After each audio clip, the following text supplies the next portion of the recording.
പവിത്രത്തിന്റെ ഒരു അപ്കമിങ് എപ്പിസോഡിലേക്ക് എല്ലാവർക്കും സ്വാഗതം. അങ്ങനെ വിക്രം എല്ലാ സത്യങ്ങളും തിരിച്ചറിഞ്ഞിരിക്കുകയാണ്. കൺമണി തന്നെ ചതിക്കുകയായിരുന്നു എന്ന്. പക്ഷേ കൺമണി പറയുന്നുണ്ട്, ഞാനല്ല നിങ്ങളെ ചതിച്ചത്, എൻ്റെ അച്ഛനാണ്. എൻ്റെ അച്ഛൻ പറഞ്ഞതനുസരിച്ചാണ് ഞാൻ ഇങ്ങനെയെല്ലാം ചെയ്തതെന്ന്. അത് എല്ലാവരും വിശ്വസിക്കുകയാണ്. എന്നാൽ വിക്രം പറയുന്നുണ്ട്, ഇനി ഈ വിവാഹം നടക്കില്ല, എനിക്ക് നിന്റെ കഴുത്തിൽ താലി കെട്ടാൻ സമ്മതമല്ല എന്ന് പറയുകയാണ്. ഇത് കേട്ട് കമലാമ്മ ചോദിക്കുന്നുണ്ട്, എന്താ വിക്രം നീ പറയുന്നത്? എന്തിനാണ് അവളെ ശിക്ഷിക്കുന്നത്? അവളുടെ അച്ഛനല്ലേ തെറ്റ് ചെയ്തത്? ഇത് കേട്ട് വിക്രം പറയുന്നുണ്ട്, എന്താ അമ്മേ നിങ്ങൾ ഈ പറയുന്നത്? നിങ്ങൾക്ക് കാര്യങ്ങളൊന്നും മനസ്സിലായില്ലേ? ഇത് കേട്ടതും കമലാമ്മ പറയുന്നുണ്ട്, എനിക്കെല്ലാം മനസ്സിലായി. അവളുടെ അച്ഛൻ ഇവിടെ നിന്നും ഇറങ്ങിപ്പോട്ടെ, എന്നിട്ട് ഈ വിവാഹം ഇവിടെ വെച്ച് നടക്കണം. അല്പസമയത്തിനുള്ളിൽ മുഹൂർത്തത്തിനുള്ള ടൈം ആവും. അപ്പോൾ വിവാഹം നടക്കണം. ഇവളുടെ അച്ഛനെ ഇവിടെ നിന്നും ഇറക്കി വിടണം. എന്നിട്ട് നീ കൺമണിയുടെ കഴുത്തിൽ താലി കെട്ടണം. നീ വിവാഹത്തിന് സമ്മതിച്ചതല്ലേ വിക്രം? വിക്രമിന് ദേഷ്യം വരികയാണ്. വിക്രമൻ ദേഷ്യത്തോടെ അമ്മയോട് പറയുന്നുണ്ട്, അമ്മേ ഒന്ന് നിർത്തുന്നുണ്ടോ? അമ്മ ഒന്നും മനസ്സിലാവാത്തതുപോലെ സംസാരിക്കരുത്. എനിക്ക് കൺമണിയെ ഒരിക്കലും ഇഷ്ടമല്ല.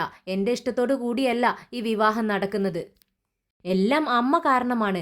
അമ്മ എന്നെ വിവാഹത്തിന് വേണ്ടി നിർബന്ധിച്ചത് കൊണ്ട് മാത്രമാണ് ഞാൻ കൺമണിയുടെ കഴുത്തിൽ താലി കെട്ടാമെന്ന് സമ്മതിച്ചത്. പെട്ടെന്ന് നന്ദിനി പറയുന്നുണ്ട്, അമ്മേ അമ്മയ്ക്ക് ഒരു കാര്യം അറിയാവോ? നമ്മുടെ വേദ ഇപ്പോഴും വിവാഹം കഴിക്കാതെ ജീവിക്കുകയല്ലേ. അതറിഞ്ഞത് കൊണ്ടാണ് വിക്രം ഈ വിവാഹത്തിന് സമ്മതിക്കാത്തത്. അങ്ങനെയാണ് എനിക്ക് തോന്നുന്നത്. ഇത് കേട്ട് വിക്രമിന് ദേഷ്യം വരുന്നുണ്ട്. വിക്രം പറയുന്നുണ്ട്, ദേ ചേച്ചി മിണ്ടാതിരുന്നോണം, വെറുതെ വായിൽ തോന്നിയതെല്ലാം വിളിച്ചു പറയരുത്. അവൾ പറഞ്ഞതിൽ എന്താടാ തെറ്റ്? അവൾ പറയുന്നത് കാര്യം തന്നെയല്ലേ. ഇന്ന് വരെ നീ ഇവളുടെ കഴുത്തിൽ താലി കെട്ടാമെന്ന് സമ്മതിച്ചിരുന്നു. എന്നാൽ വേദ വിവാഹം കഴിച്ചിട്ടില്ല എന്നുള്ള വിവരം നീ അറിഞ്ഞതു മുതലല്ലേ ഈ വിവാഹത്തിന് സമ്മതമല്ല എന്ന് നീ പറഞ്ഞുകൊണ്ടിരിക്കുന്നത്? ദയവ് ചെയ്ത് എന്നെ മനസ്സിലാക്കമ്മേ. എനിക്ക് വിവാഹം വേണ്ടെന്ന് പറഞ്ഞാൽ വേണ്ട. ഇല്ലടാ, ഞാനിത് വിശ്വസിക്കില്ല. നീ അവളെ മനസ്സിൽ കരുതിക്കൊണ്ട് തന്നെയാണ് വിവാഹത്തിന് സമ്മതമല്ലെന്ന് പറയുന്നത്. നിന്നെ അവൾ ചതിച്ചില്ലടാ. നിന്റെ കുഞ്ഞിനെ വയറ്റിൽ വെച്ച് തന്നെ അവൾ കൊന്നു കളഞ്ഞില്ലേ? അതും പോരാഞ്ഞ് നിന്നെ ഇട്ടേച്ച് അവൾ പോയില്ലടാ. അവൾ നിന്നോട് ചെയ്ത ദ്രോഹങ്ങളെല്ലാം ഇത്ര പെട്ടെന്ന് നീ മറന്നോ? എന്നിട്ട് നീ എന്തിനാ അവൾക്ക് വേണ്ടി വിവാഹം കഴിക്കാതെ ജീവിക്കുന്നത്? അമ്മ എന്ത് പറഞ്ഞിട്ടും കാര്യമില്ല. എനിക്ക് വിവാഹത്തിന് സമ്മതമല്ല. എനിക്ക് കൺമണിയുടെ അച്ഛനെ എന്നല്ല കൺമണിയെയും ഇഷ്ടമല്ല. ഈ വിവാഹം നടക്കില്ല. എല്ലാവരും ഇവിടെ നിന്ന് പൊക്കോളൂ എന്ന് വിക്രം വിളിച്ചു പറയാണ്. പെട്ടെന്ന് ശ്രീജ വിക്രമിനോട് പറയുന്നുണ്ട്, വിക്രം ഞാനൊരു കാര്യം പറയട്ടെ. അപ്പോൾ വേദ മറ്റൊരു വിവാഹം കഴിച്ചിട്ടില്ലെങ്കിൽ സുഡർ മോള് ആരാണ്? നിന്റെയും വേദയുടെയും മോളല്ലേ സുഡർ?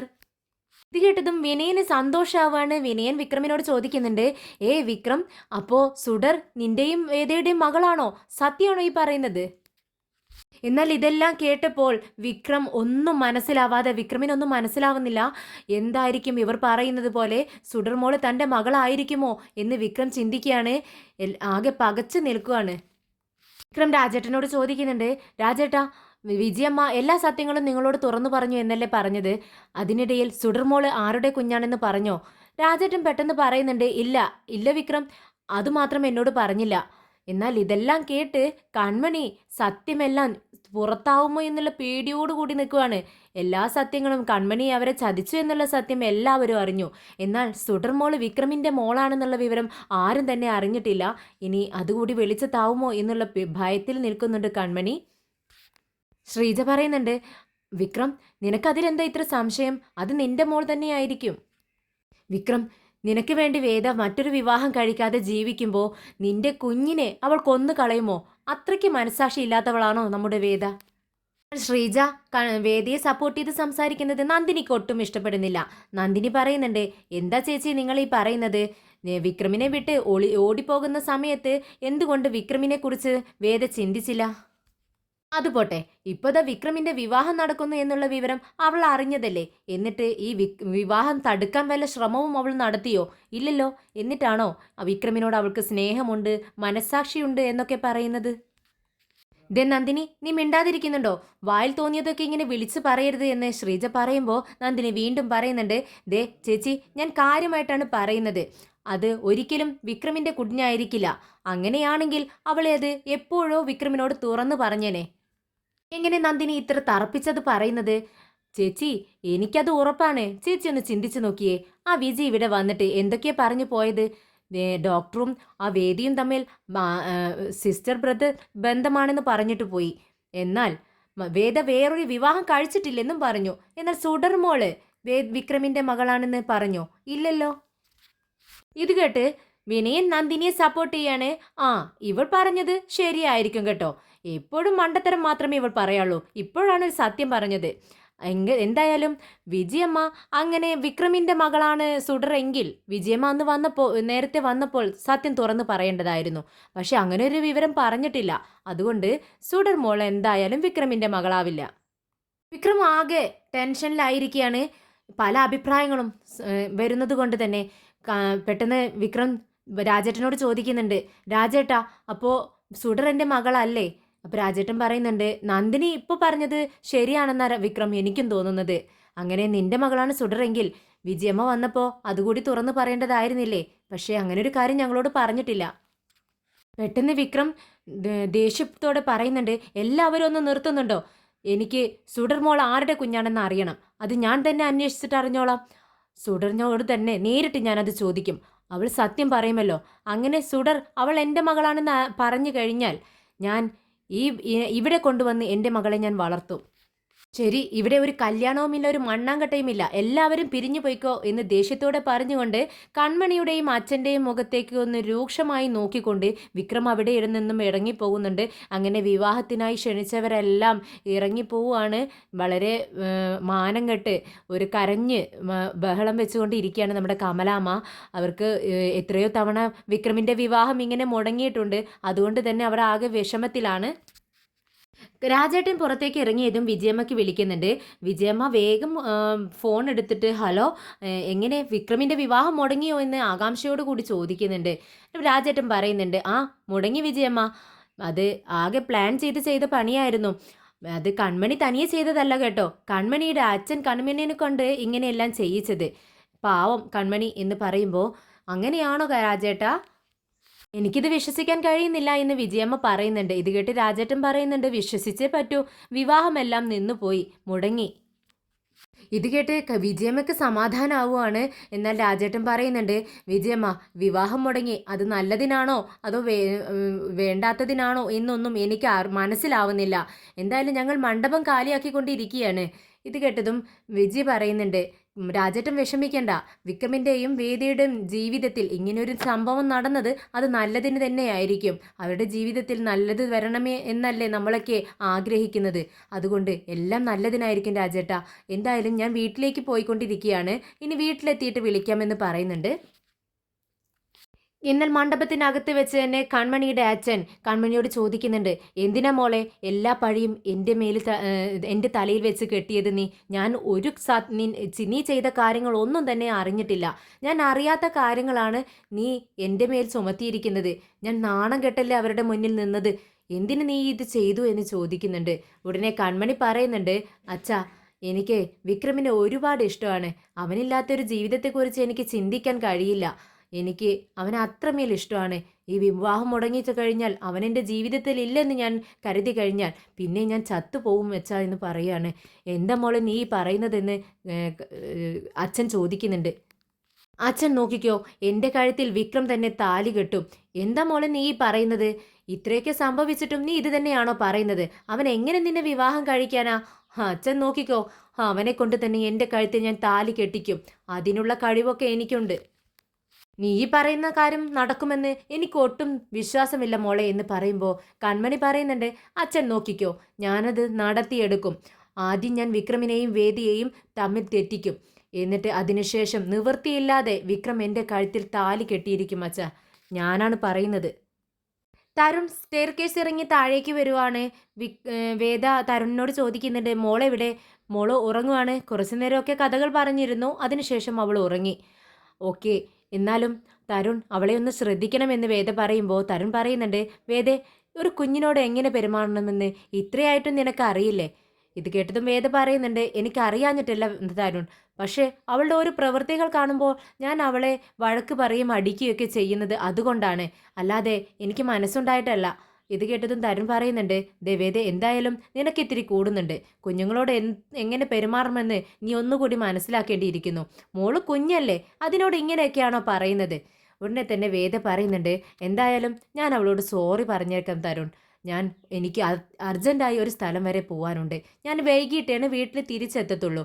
എന്തായാലും ഇതിനെക്കുറിച്ച് അവളോട് സംസാരിക്കണ്ട. ഞാൻ വന്ന് അവളോട് മാപ്പ് പറഞ്ഞേക്കാം, സോറി പറഞ്ഞേക്കാം, പോരെ? ഇത് കേട്ടതും തരുൺ പറയുന്നുണ്ട്, ആ ഇത് നിന്റെ സ്ഥിരം ഏർപ്പാടാണല്ലോ.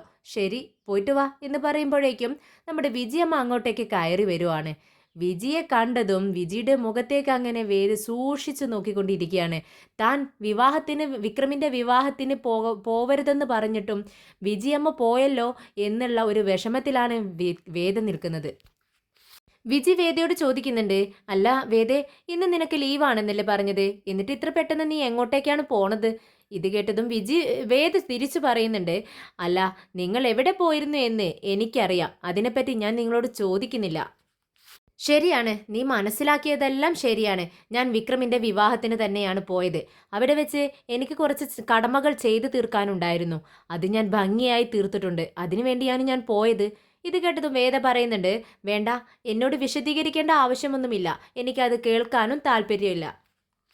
നിങ്ങൾ ആ വിവാഹത്തിന് പോയതുകൊണ്ട് മോളിവിടെ വാശി പിടിച്ചിരിക്കുകയായിരുന്നു. അവൾക്കും വിക്രമിന്റെ വിവാഹത്തിന് പങ്കെടുക്കണമെന്ന് പറഞ്ഞുകൊണ്ട്. അതുകൊണ്ട് തന്നെ എനിക്കെൻ്റെ മോളെ വഴക്ക് പറയുകയും അടിക്കുകയും ഒക്കെ ചെയ്യേണ്ടി വന്നു. ഇത് കേട്ടതും നമ്മുടെ വിജയമ്മയ്ക്ക് സങ്കടാവുകയാണ്. പെട്ടെന്ന് ചോദിക്കുന്നുണ്ട്, അയ്യോ എന്തു പറ്റി? എന്നിട്ട് സുരൻ എവിടെ എവിടെ എൻ്റെ മോളെന്ന് ചോദിക്കുകയാണ്. ഇല്ല വിജയ്, സമാധാനമായിട്ടിരിക്കേ, അവൾക്ക് കുഴപ്പമൊന്നുമില്ല, അവളെ ഞാൻ സമാധാനിപ്പിച്ച് ഉറക്കിയിട്ടുണ്ടെന്ന് തരുൺ പറയുവാണ്. ഉടനെ വിജയ് വേദയോട് പറയുന്നുണ്ട്, അതെ വേദേ, നീ എന്താ അവളെ ചെയ്തത്? ഒരു കുഞ്ഞിനോട് ഇങ്ങനെയൊക്കെയാണോ പെരുമാറുന്നത്? അവൾ വാശി പിടിച്ചാൽ അതിനെ നീ സമാധാനിപ്പിക്കുകയല്ലേ വേണ്ടത്, അതിന് പകരം അടിക്കുകയാണോ ചെയ്യുക? ഇത് കേട്ടതും വേദ പറയുന്നുണ്ട്, എന്ത് ചെയ്യാം, ദേഷ്യം വരുമ്പോൾ അവളെയല്ലേ വഴക്ക് പറയാനും അടിക്കാനും ഒക്കെ പറ്റത്തുള്ളൂ.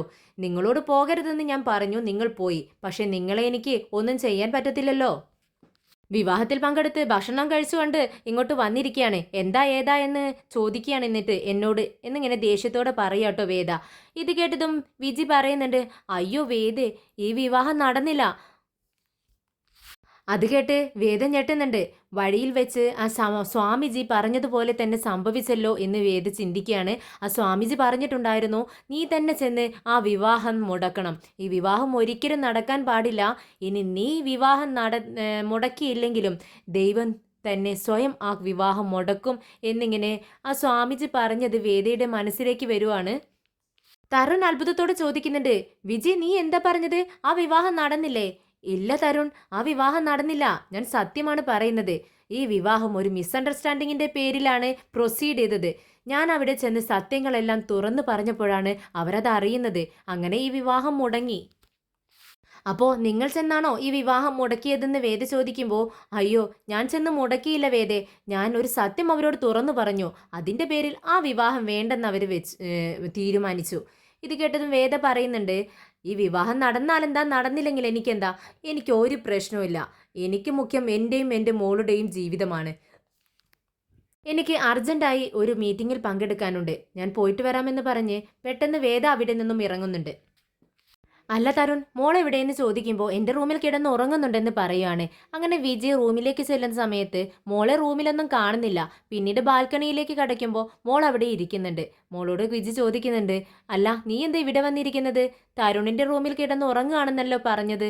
ഇത് കേട്ട് മോള് പറയുന്നുണ്ട്, അത് വിജയമ്മ, ഞാൻ ഉറങ്ങുകയായിരുന്നു, പിന്നീട് ഉറക്കം വരുന്നില്ല, ഞാൻ എഴുന്നേറ്റ് ഇവിടെ വന്നിരുന്നതാ. വിജയമ്മയ്ക്കൊരു കാര്യം അറിയോ? എന്നെ വേദ അടിച്ചു. ഇത് കേട്ടതും വിജി പറയുന്നുണ്ട്, ആ ഞാൻ വിവരമെല്ലാം അറിഞ്ഞു മോളെ, എന്നോട് തരുൺ പറഞ്ഞു.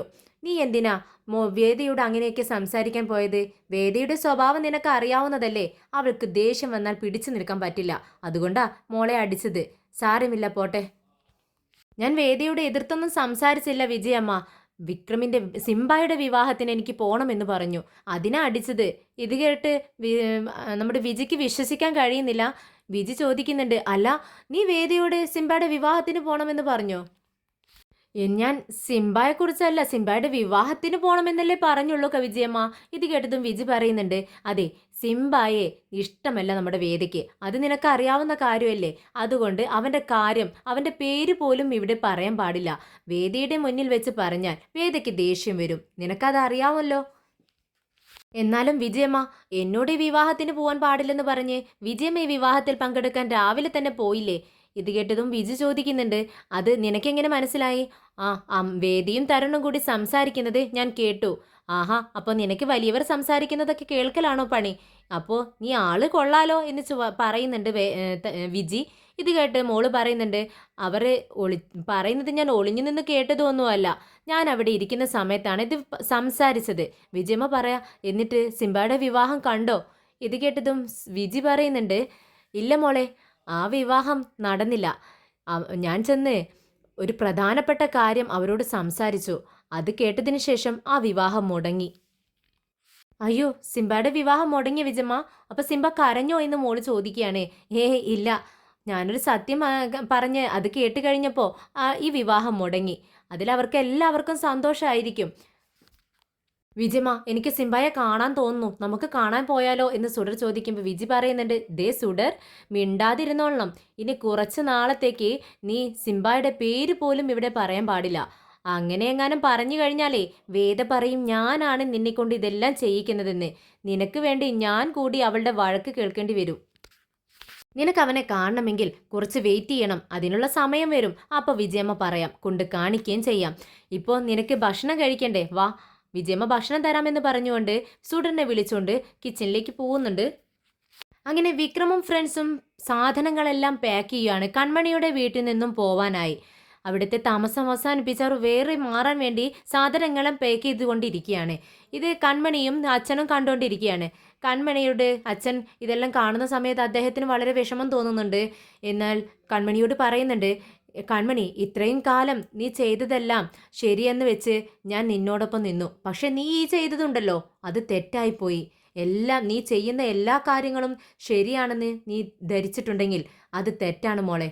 ഇപ്പൊ നീ ചെയ്തത് വളരെ വലിയൊരു പാപമായി പോയി.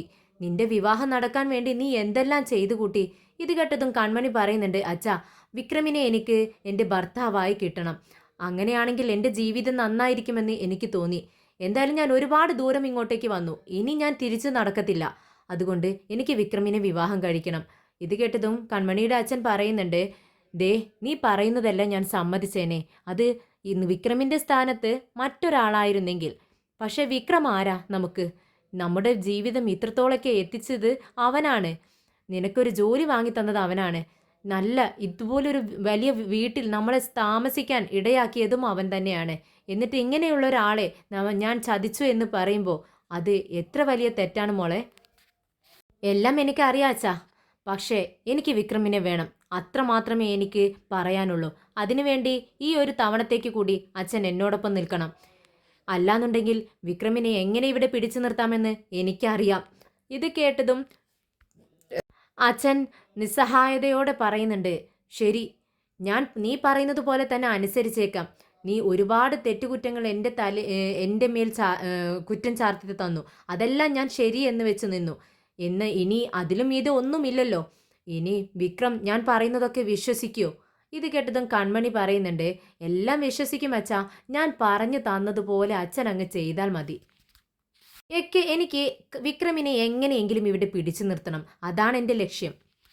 ഞാൻ എങ്ങനെ ഈ കാര്യം അവനോട് പറയും എന്ന് കൺമണിയുടെ അച്ഛൻ ചോദിക്കുമ്പോൾ കൺമണി പറയുന്നുണ്ട്, അച്ഛൻ ഞാൻ പറയുന്നത് പോലെ അങ്ങ് ചെയ്താൽ മതി അച്ഛാ. അച്ഛൻ നന്നായി അഭിനയിക്കണം. വിക്രമിൻ്റെ മുന്നിൽ എത്രത്തോളം കരഞ്ഞ് അഭിനയിക്കുന്നു അത്രത്തോളം വിക്രം വിശ്വസിക്കും.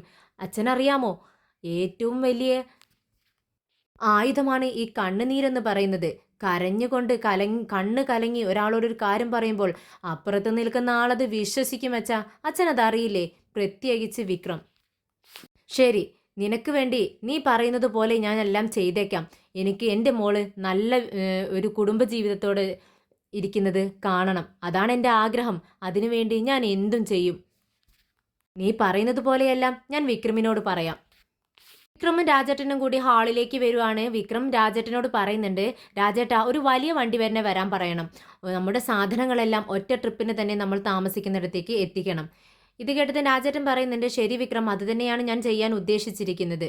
അങ്ങനെ കൺമണിയുടെ അച്ഛൻ വിക്രമിൻ്റെ അടുത്തേക്ക് ചെല്ലുന്നുണ്ട്. വിക്രം വിക്രം എന്ന് വിളിക്കുമ്പോൾ വിക്രം ഒന്നും മിണ്ടാതെ അവരെ അവിടെ ഉണ്ടെന്ന് പോലും ഭാവിക്കാതെ നിൽക്കുവാണ്. വിക്രം, മോനെ വിക്രം എന്ന് കൺമണിയുടെ അച്ഛൻ വിളിക്കുമ്പോൾ നിങ്ങൾ എന്നോട് ഒന്നും പറയണ്ട. നിങ്ങളുടെ സൗണ്ട് കേൾക്കുന്നത് എനിക്ക് ഒട്ടും ഇഷ്ടമല്ല. നിങ്ങളുടെ മുഖം കാണുന്നത് എനിക്ക് വെറുപ്പാണ്. ഇനി എല്ലാം അവസാനിച്ചു. നിങ്ങളും ഞാനും തമ്മിൽ ഒരു ബന്ധവുമില്ല. ഞാൻ നിങ്ങൾക്ക് ചെയ്തു തന്ന ഉപകാരങ്ങളും നിങ്ങൾ എനിക്ക് ചെയ്തു തന്ന ഉപകാരങ്ങളും എല്ലാം അവസാനിപ്പിച്ചേക്ക്.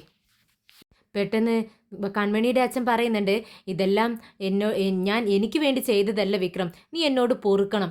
എൻ്റെ മകൾക്ക് ഒരു നല്ല ജീവിതം ഉണ്ടാവാൻ വേണ്ടിയാണ് ഞാൻ ഇതെല്ലാം ചെയ്തത്. നീ എന്നോട് പൊറുക്ക് വിക്രം എന്ന് പറയുവാണ്. ഇത് കേട്ടതും വിക്രം പറയുന്നുണ്ട്, നിങ്ങളോട് ക്ഷമിക്കാനോ?